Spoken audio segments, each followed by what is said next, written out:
story of the kings and queens of England is more surprising than you might think. It's a fine drama, 1,000 years of tales of lust and betrayal, of heroism and cruelty, of mysteries, murders, tragedies, and triumphs. And all these figure in the story I'm telling now, the story of the Tudors.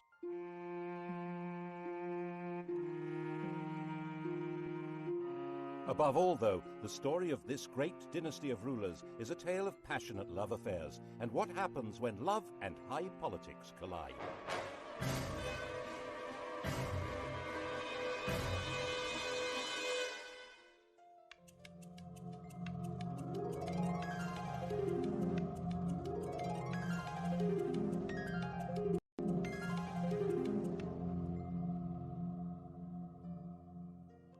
The story begins with Owen Tudor, a hugely ambitious and very handsome young man. His father was an outlaw hiding out in the Welsh hills, but Owen managed to get employed as a servant in the household of the infant Henry VI. Now, this household was run by Henry's mother, Queen Catherine de Valois, a very sexy widow, who fell for Owen completely. There's no record that they ever got married, but they did have 5 children. When Catherine died in 1437, Henry VI was still only 13, and the barons who ran the kingdom in his name put Owen in prison. But when Henry came of age, he brought his stepfather, Owen Tudor, back to court and gave earldoms to his stepbrothers Edmund and Jasper Tudor. Owen ensured Edmund's marriage to a girl from Henry's family. Edmund died very soon after the marriage, but his 13-year-old bride, Margaret Beaufort, was already pregnant. Their son was born at Pembroke Castle. He was named after the king, Henry Tudor. And Owen had a grandson with a blood connection to the House of Lancaster, the family of the king. They weren't actually the legitimate line. Henry of Lancaster, Henry Bolingbroke, had deposed his cousin Richard II in 1399 to become Henry IV. The thrones of his son and grandson, Henry V and VI, rested on that shaky foundation, which crumbled in the Wars of the Roses when the true heirs to the throne, the House of York, began to battle for their inheritance. Owen Tudor stood squarely with the Henrys, the Lancastrians. That, after all, was where he had invested all his hopes. Kiss in Hereford Marketplace. He was the last Tudor to lose his head. But as we all know, the Tudors would take up this approach to problem solving themselves, you might say, with a vengeance.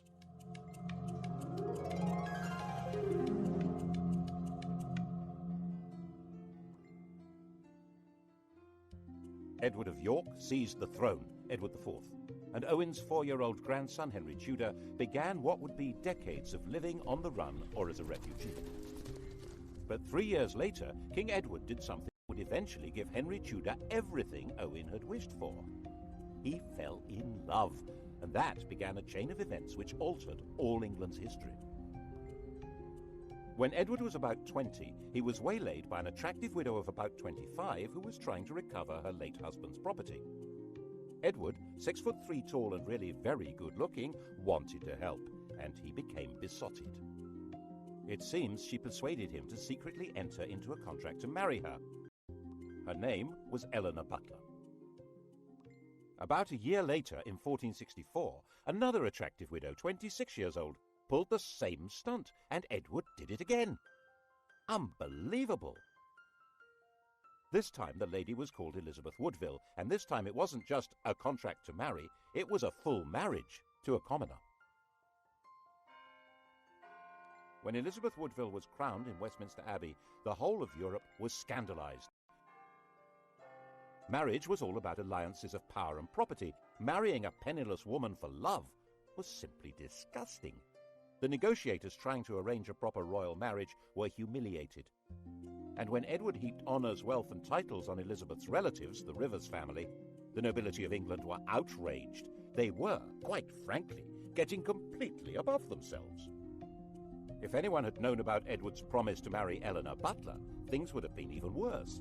But she was quietly shut up in a convent and died in 1468.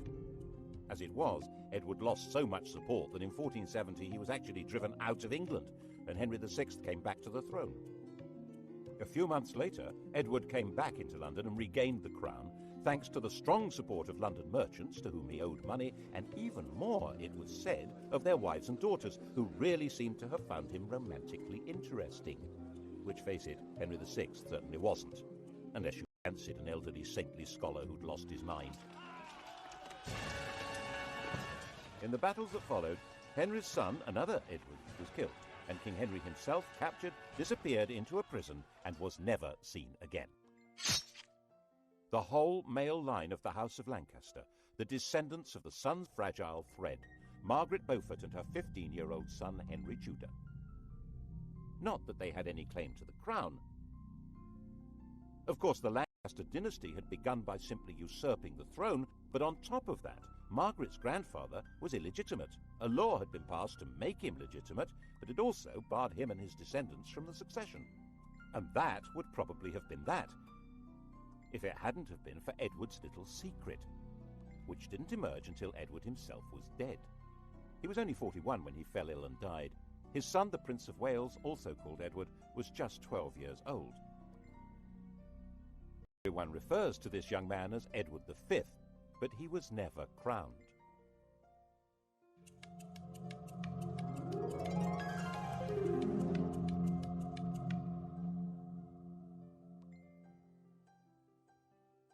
The dead king's will was clear.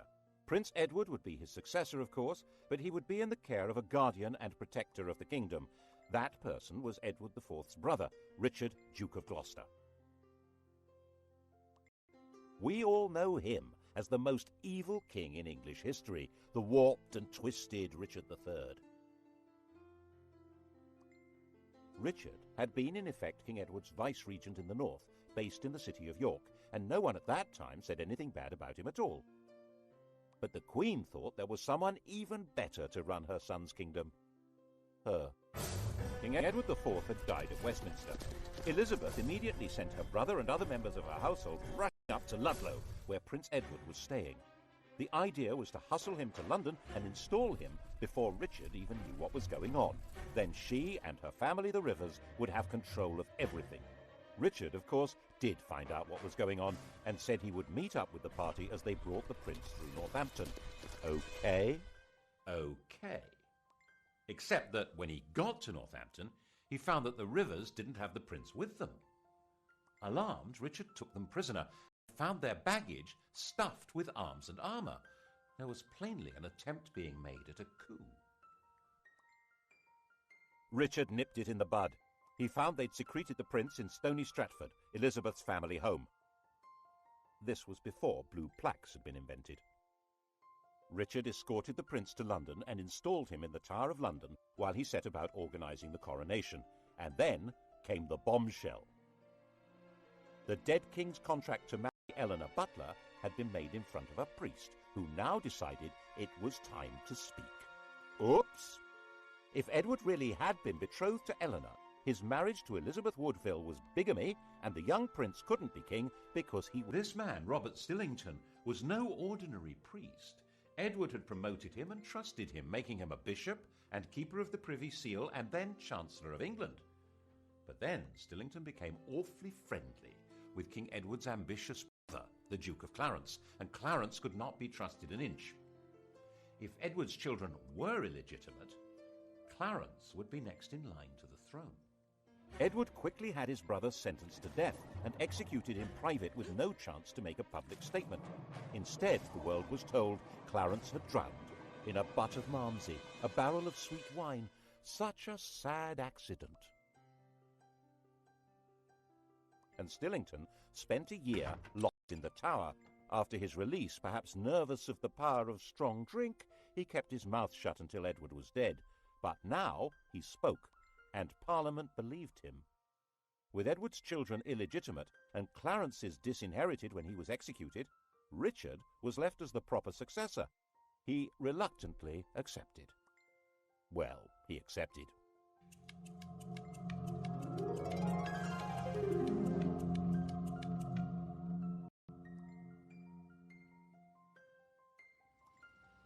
And the Tower of London changed from the Prince of Wales's palace into his prison.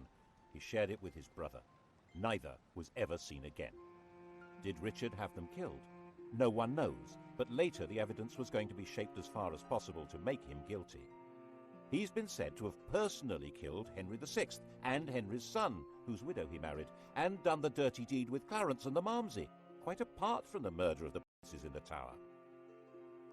The picture of Richard that's come down to us, the hunchbacked, sinister and ruthless tyrant, is a caricature painted after he'd been deposed and immortalised by the Tudors' greatest propagandist, William Shakespeare. One of the buildings inside the Tower of London was even given the name the Bloody Tower to associate it with Richard's foul murder of the princes, though they almost certainly were in a different building anyway. He'd certainly been a popular figure in the north of England, where his brother had charged him with healing the divisions of the Wars of the Roses, but it only took 4 months for a rebellion to emerge against him. The rival candidate was, of course, the boy across the water, now not such a boy, Henry Tudor. The House of York was now as extinct as the House of Lancaster. Henry Tudor was all there was for disappointed Yorkists as well as Lancastrians. And there were plenty of disappointed Yorkists. Richard gave positions, power and wealth to men he trusted, whom he'd got to know in the north of England, leaving a lot of southerners out in the cold who thought they could do much better under a more sympathetic figure. And now he landed at Milford Haven in Wales on the 1st of August 1485. 3 weeks later, when he came to do battle at Bosworth, his force had grown by just 3,000 men. Richard came to the battlefield as rightful King of England. Before the battle began, he held a coronation ceremony, restating his right of true succession to the crown, a right which Henry Tudor did not possess at all. Actually, given the fact that his family was specifically barred from the succession, he had pretty much less claim than anyone else there. But that's not how things were working out. Richard III was the last English king to die on a battle. The crown of England was found lying under a bush at the end of the Battle of Bosworth and placed on Henry Tudor's head. And Henry understood how you rule England. Not by winning over great nobles, they'd pretty well all been wiped out, but by winning over public opinion. The pen is mightier than the sword, especially when it tells the story of what happened.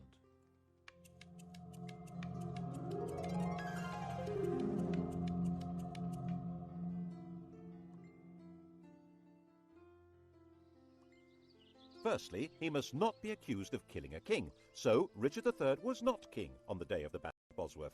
Henry Tudor dated his reign from the day before the battle. It was Richard who'd been fighting against a king, not Henry. Henry was king. It was Richard who was the traitor. Got that?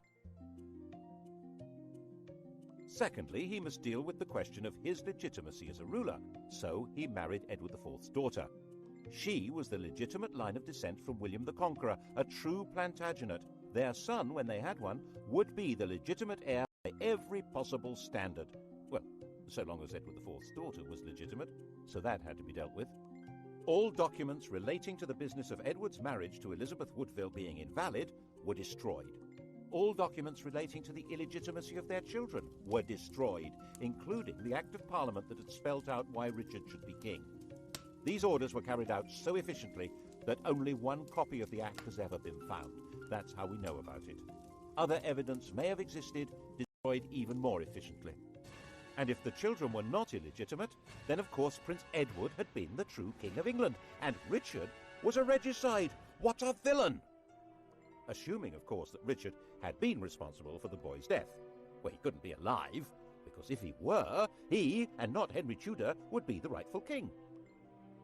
There are some nasty people who suspect that if the princes in the Tower were still alive before the Battle of Bosworth, Henry would have disappeared them.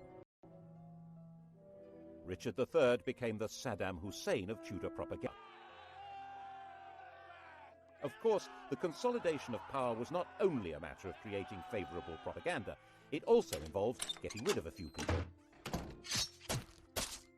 Clarence, for example, the Malmsey drowner, had a young son, the Earl of Warwick, a nephew of both Edward IV and Richard III. He had been barred from the succession, but so had the man now on the throne, so there was no security in that. He went straight into prison in the Tower of London. But then a priest in Ireland suddenly produced a 10-year-old boy who he said was the rescued Earl. The boy looked right, spoke right, had all the right manners. He was solemnly crowned in Dublin Cathedral as Edward VI, and a force of Irish supporters backed by Flemish troops then landed in the north of England.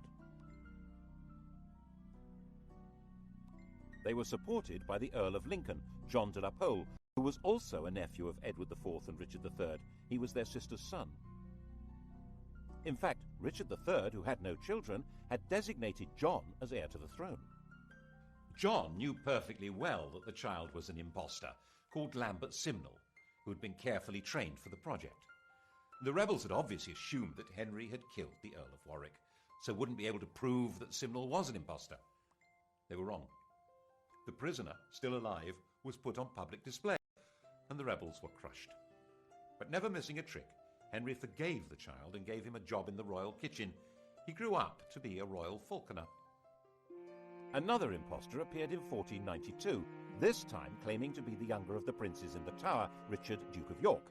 His real name was Perkin Warbeck, and he stayed on the continent collecting support from anyone who fell out with Henry. Henry had persuaded Parliament to set up a special court to try members of the nobility who were a threat to the crown. A number of Warbeck's supporters suddenly found themselves arrested, tried for treason, and facing execution. This court was to become the notorious Court of the Star Chamber. Perkin was a constant irritant, first trying to invade from Ireland, then teaming up with the King of Scotland, and finally in 1497 he raised a rebellion in Cornwall, which Henry crushed, and promising leniency persuaded Perkin to surrender. Perkin was imprisoned in the Tower, which of course already housed Clarence's son, the Earl of Warwick. And of course it wasn't long before evidence appeared that the pair of them were plotting a joint escape, and that was the end of both of them. There was one other person with a claim to the throne, Henry Tudor's mother, Margaret. In fact, whatever claim he had, she must have a better one, but no woman had ever ruled England in her own right. And Henry needed a son to inherit the throne. Not just to the Plantagenets, but to patriotic English legends. But Arthur died in 1502, leaving his younger brother Henry as the Tudor heir. And in 1509, when the 52-year-old king died, Henry VIII succeeded to the throne.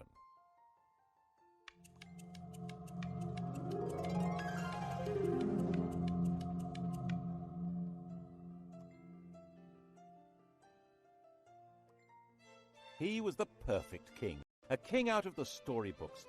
He was 17 years old, extremely well-educated, extremely good-looking, with polished manners and the style and physique of an athlete.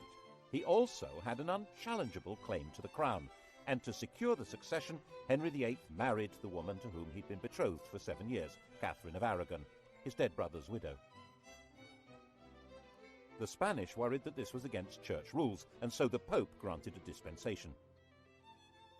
In fact, this was all rubbish. While the Bible specifically forbids a man from sleeping with his brother's wife, it actually insists that he must marry his brother's widow. Anyhow, 2 years later, Catherine gave birth to a son, but the infant soon died. So did the next. In fact, the marriage only produced one child that lived, a girl called Mary. Henry was effectively all-powerful. There were no great barons anymore in England, and his father had left a well-stocked treasury. Parliament consisted to a large extent of men who depended one way or another on royal favour, and the countryside was controlled by justices of the peace who served the government. You can see the change in the very nature of power from the home of Henry's Chancellor. 50 years earlier, Edward IV's Chancellor had been a Neville, the son of the Earl of Salisbury. In those days, an Englishman's home had been his castle. Middleton Castle, actually. It was his father's home, and that great lord had also been Chancellor. Independently powerful men, based in a mighty fortified palace. But under the Tudors, the great power of the Nevilles had been broken. Middleton Castle was in the hands of the king. When Henry VIII's Chancellor Wolsey built himself a home, it certainly wasn't a castle. It was this magnificent palace, Hampton Court. Glass windows instead of arrow slits and chimneys instead of crenellations.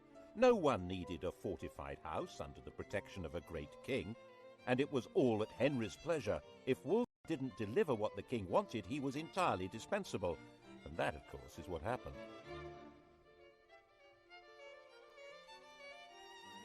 The royal marriage was haunted by the ghost of their dead sons. By the end of the 1520s, Catherine was in her late 40s, had stopped getting pregnant, and there was still no male heir, just a daughter, and England had never been ruled by a woman. Henry did a baby boy. The bride in question, Anne Boleyn, was already well installed in Henry's life. Henry, who'd already enjoyed her sister as his mistress, had wooed Anne with enthusiasm. He married her in 1533. Her coronation didn't seem to impress Londoners. Their entwined initials on the banners produced shouts of "Ha ha!" She was visibly pregnant and gave birth to a child. Drat! Another girl. She was named Elizabeth, and little Mary was declared illegitimate. The legality of this marriage must be sorted out before her next baby. That was Wolsey's job. He had to persuade the Pope that his predecessor should never have allowed the marriage to Catherine. Henry fancied himself as a theologian. He'd written an attack on Luther, which became a bestseller, and the Pope had declared him a defender of the faith. A proud boast which he stuck on the coinage and has remained there ever since. Every English monarch is fid deaf. So he told Wolsey exactly how the argument should be put to the Pope. Wolsey could probably have swung it if he'd been left alone. As it was, he failed and lost his job. And the Pope had also failed. So Henry, the defender of the faith, filed the Pope. To achieve this drastic act, having himself legally declared the supreme head of the Church in England, required an extraordinary shift in power. He had to find a way of giving the nation a voice so that it could say what he wanted. That way was through Parliament. The Church's wealth and power was hugely popular. The notion of no longer paying church taxes to Rome was really very cheery. But it wasn't as simple as that. Some people believed that the Pope really did represent divine authority. And for many others, there was a fear that the Pope might excommunicate their customers on the continent if they continued trading with them. With the effective help of a new chief minister, Thomas Cromwell, and a new Archbishop of Canterbury, Thomas Cranmer, Parliament passed the necessary acts. By the end of 1534, the King of England had become, legally, the total, overall, supreme ruler of the whole shebang. Once Henry VIII had become head of the Church in England, he was a new kind of king. One immediate consequence of the new order was that he had control of the fabulous wealth of the English Church. It wasn't just the Pope who got the sack. He closed down all the monasteries and nunneries. There weren't all that many people in them, less than 10,000 over the whole country, but there may have been 10 times that number dependent on them. And in areas such as Lincolnshire and Northumberland, there was armed rebellion. One of the rebel leaders was John Neville from that great old family of barons, but the Nevilles were no threat to the modern crown. The rebellions were crushed.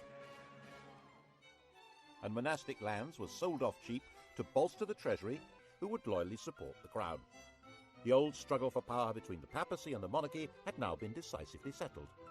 Becket, the 12th century archbishop whose defence of church power had led to his martyrdom, had been the most popular saint in England. Henry ordered Becket to be declared no saint, to be tried and convicted of treason, and for his bones to be burned and the dust scattered in the air. Who's in charge now, eh? What's more, in 1536 Catherine of Aragon died, meaning that the problem of the ex-queen had gone away. He and Anne Boleyn dressed in bright yellow to celebrate. But 4 months later, he was told that Anne had committed adultery. Henry was surrounded by courtiers jockeying for influence, forming alliances, factions, to do down those who might damage them. And Anne became a victim of an organised campaign by those who felt endangered by her faction. Whether it was true or not, no one knows, because Henry's fury was so total that her trial and those of her supposed lovers was a travesty. She might indeed get pregnant with a boy, but then its parentage would be in doubt, and she might not. She'd miscarried at least twice since Elizabeth's birth. Without a legitimate son, it had all been for nothing. Anne was imprisoned in the royal lodgings in the Tower of London. Henry had extended them before their coronation, and now she was occupying them for the first time. Not as his wife, but as his prisoner. After 18 days, she was beheaded, and Henry married Jane Seymour.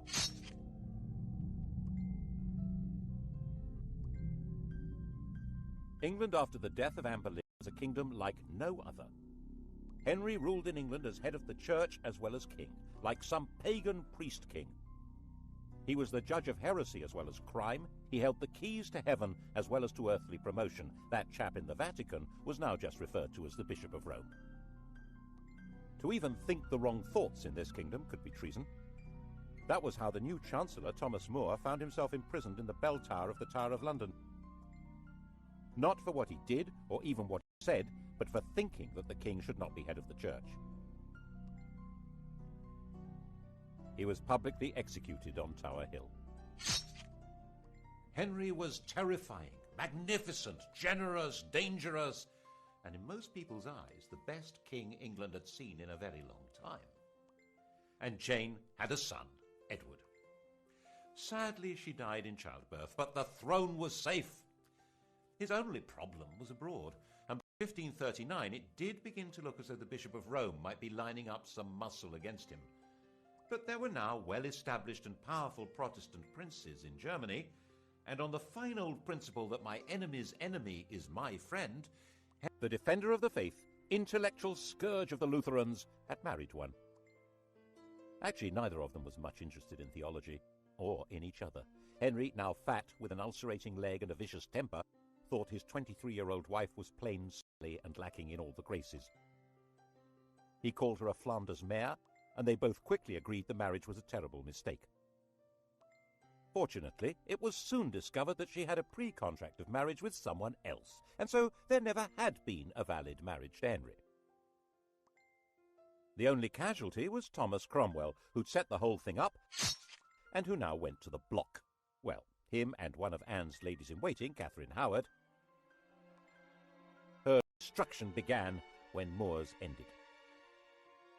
She was a kind of well-connected Monica Lewinsky figure, a teenager with sex on her mind who wanted to seduce the most powerful man around. And he fell for her and married her. And when she carried on being sexy and had sex with other men, he flew into another tempestuous rage and had her beheaded. Her lovers' heads were mounted on London Bridge. Henry then decided to marry John Neville's widow, Catherine Parr. She was extremely nervous, but had no choice. She worked hard at trying to keep Henry's temper in check, moderating his ferocity towards people he thought were traitors or heretics, and persuading him to acknowledge Mary and Elizabeth as his legitimate children. His death, 4 years later in 1547, was obviously a huge relief.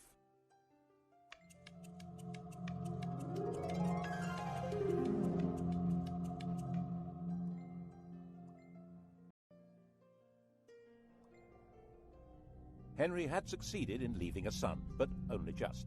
Jane's son, Edward VI, 9 years old, was a sickly child.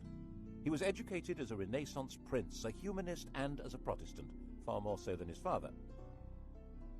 He was only a child, and government was in the hands of a council, but in a world of royal tyranny, this... So John had been talking things over with His Royal Little Highness, and they cooked up this bizarre proposal to hand the throne to John Dudley's daughter-in-law, the 15-year-old Jane Grey. She was Edward's first cousin once removed, not exactly next in line for the throne, but Protestant. The hereditary principle was a bit medieval, don't you think? Give that girl a crown. Jane knew absolutely nothing about what was being planned for her, and when she found out that she was to be queen, she fainted in shock. England had been swindled, and knew it.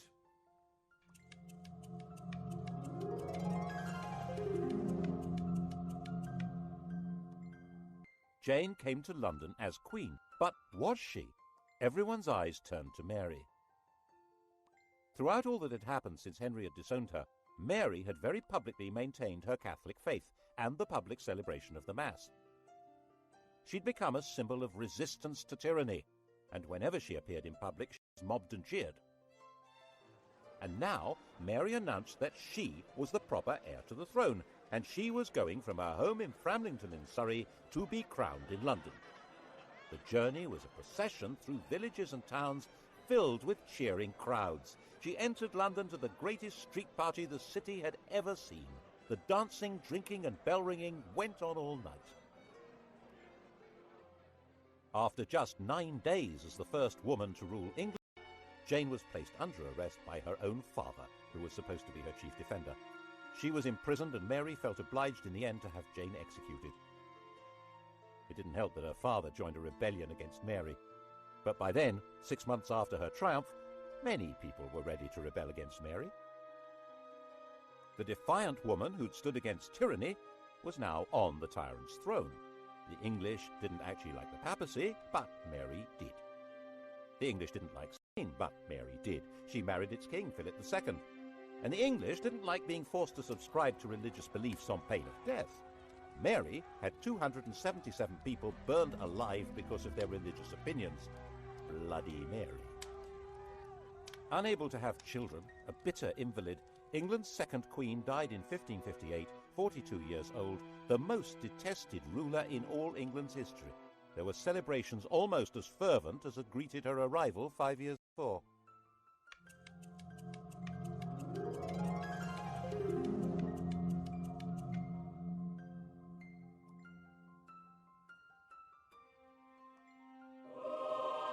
Her sister Elizabeth came to sit in that terrible seat and be crowned by the grace of God Queen of England, France and Ireland, defender of the faith and supreme head of the Church of England and Ireland, even though there was not a single yard of French soil actually ruled by England. Calais, England's last little piece of France, had been lost just before Mary's death. England had become an island, and its queen would have to be an island too. She couldn't marry because that would create a king who would be either a foreigner like Philip or an opportunist courtier who'd come trailing faction and enemies in his wake. She would be both queen and king, the virgin queen ruling from a tyrant's throne over a people whose support was essential. Monarchy in England was a paradox, and Elizabeth's solution to the paradox was wholly bizarre. The Tudor monarchy had been shaped by the need that had not materialized, and now Elizabeth would choose to have no child at all. How would the crown survive? Elizabeth succeeded to the throne when she was 25 years old. By that age, women were generally married with children, but Elizabeth had never had any intention of doing that. Her father had killed her mother. His behavior towards his other wives had been equally dreadful. At 14, Elizabeth had announced that she would never marry. In fact, her survival through Mary's reign had depended on her being free of any association with anyone else. The slightest hint of her involvement with other people could have made her seem to be connected with plots against Mary and would have led to her execution. She stayed mute, giving no sign of a religious, political, or emotional attachment that might destroy her. By the time she came to the throne, the persecutions of her predecessors had left it a stark and lonely place. 9 bishoprics were vacant. There was only 1 duke left alive, and the treasury was empty. She had no close relatives left alive. The heir to the throne was her aunt's granddaughter, Mary, Queen of Scots, a Roman Catholic. No one knew whether Elizabeth was a Roman Catholic or a Protestant. The first test came over the oath of allegiance. Elizabeth insisted that, like her father, people must acknowledge her as head of the church. The bishops, Roman Catholics appointed by Mary, said that in that case none of them would allow her a coronation. Well, all except for the Bishop of Carlisle. He did the honours, and the popular acclamation for the new queen was terrific, and she shouted back, "God a mercy, good people." Elizabeth interpreted her religious role in a new way. She declared that she didn't mind whether her subjects were Catholic or Protestant, so long as they were loyal. She'd survived by being very careful about what she said and did, and that was how she coped with sovereignty. She dared not marry or be touched by scandal, but her every move was watched like any modern royal, maybe more so. To the extent that her laundresses were bribed by ambassadors who wanted to know whether her periods had stopped in case she was pregnant. She made herself look splendid, held magnificent pageants, and eventually seemed to be holding the kingdom together without the rebellions, persecutions and massacres that had become regular features of English life. She managed this in partnership with an immensely loyal and capable minister, William Cecil, and constantly teasing the world with a showy flirtation with the Earl of Leicester, Robert Dudley. But the love affair she really encouraged was to have the nation adore her. In poetry, paintings and theatre, she was Gloriana, the magical beauty to whom loyalty and love were equally due, and who had no a Catholic plot to replace her with one of the grandchildren of Henry VIII's sister Margaret, either Mary Stuart, Queen of Scots, or Henry Stuart, the Earl of Darnley. Both of them had a valid claim, as not only was Elizabeth excommunicated, she was arguably illegitimate. They were carefully encouraged to maneuver themselves into helplessness. Mary was the more dangerous. She'd been Queen of France until her husband's death, and a ruler of Scotland who had French backing would be a danger to England even without the religious issue. But Mary's education had been unlike Elizabeth's. She'd not lived in fear of her life, but in the indulgent French court. This was not a good preparation for life in Britain, a land of conspiracies and killings. Darnley was a weak man in a weak position, a good-looking, unstable lout. What happened next looks like a cunning plan. Elizabeth pretty much obliged the 19-year-old Darnley to visit the 22-year-old widow Mary, having ordered him not to marry her. The result was totally predictable. And Darnley was a total liability to Mary. Dim-witted and resentful of his lack of power, he was also furiously jealous. And when he thought her advisor Rizzio was having an affair with Mary, he joined a plot that had Rizzio murdered in front of her.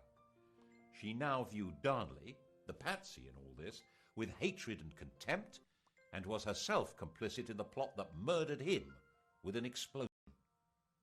She ended up fleeing her own kingdom and throwing herself on Elizabeth's mercy. Ultimately, a bad place to be. Elizabeth was half the time sure that Mary should be executed to deprive Catholic plotters of a candidate for the throne, and half the time sure that she should do no such thing. Ruling queens were rarer than hen's teeth. For one to kill another really wasn't good. She signed the death warrant, but in a state of real distress. Mary and Darnley had a son, James, and he was now the virtually incontrovertible heir to Elizabeth's throne. She wrote to him confirming that and apologizing for what she'd done to his mother. The very idea that it was legitimate to kill a crowned sovereign was extremely dangerous. Elizabeth was deeply concerned with the rights and powers, the prerogatives of the sovereign. She was very wary of Parliament, which in her view treated every request for taxes as a blackmail opportunity to give itself powers of government. So she tried very hard not to ask for taxes, and her government was parsimonious, mean as possible, and then some. She was determined to protect royal authority. She refused to allow Parliament to refer to England as a state. She said it sounded too much like something to do with the States General, the parliamentary body that ruled the Dutch Republic. That republic, it was her ally in her struggle to keep England out of Spain's clutches, but she was nervous that its political ideas might be catching. England was a kingdom. It happened to be ruled by a queen, but as she famously said, one who had the heart and stomach of a king. Of course, Elizabeth's greatest moment was when she managed to see off the Spanish Armada, when Philip II, by far the most powerful ruler in the world, assembled a vast fleet to collect an invasion army from the Low Countries and bring England back into the Roman Catholic Church. The English fleet, genuinely patriotic, genuinely daring, skillfully harried the Armada to prevent it finding a safe anchorage where it could make contact with the landing force.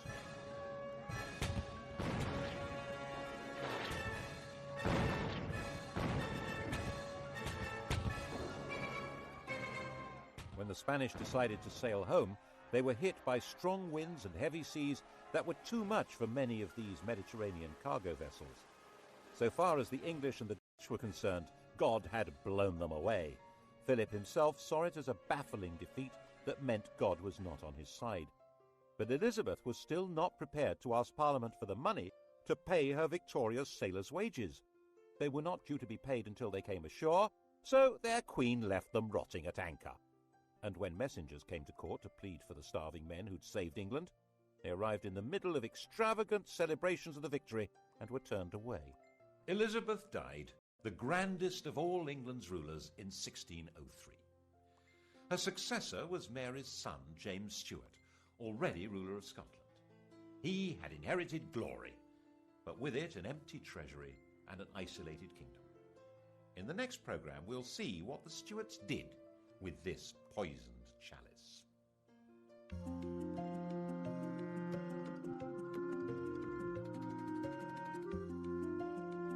On to the Stuart Tonight at 10, and to test your knowledge of Henry VIII and his 6 wives, Sky Digital viewers press red. Coming up on UK TV history, decisive weapons at Agincourt and in the Falklands, the longbow and the Harrier jet.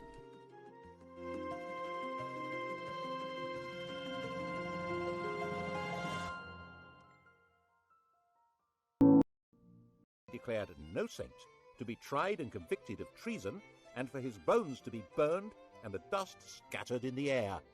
Who's in charge now, eh? What's more, in 1536 Catherine of Aragon died, meaning that the problem of the ex-queen had gone away. He and Anne Boleyn dressed in bright yellow to celebrate. But 4 months later, he was told that Anne had committed adultery. Henry was surrounded by courtiers jockeying for influence, forming alliances, factions, to do down those who might damage them. And Anne became a victim of an organised campaign by those who felt endangered by her faction. Whether it was true or not, no one knows, because Henry's fury was so total that her trial and those of her supposed lovers was a travesty.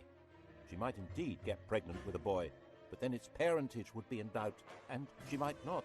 She'd miscarried at least twice since Elizabeth's birth. Without a legitimate son, it had all been for nothing. Anne was imprisoned in the royal lodgings in the Tower of London. Henry had extended them before their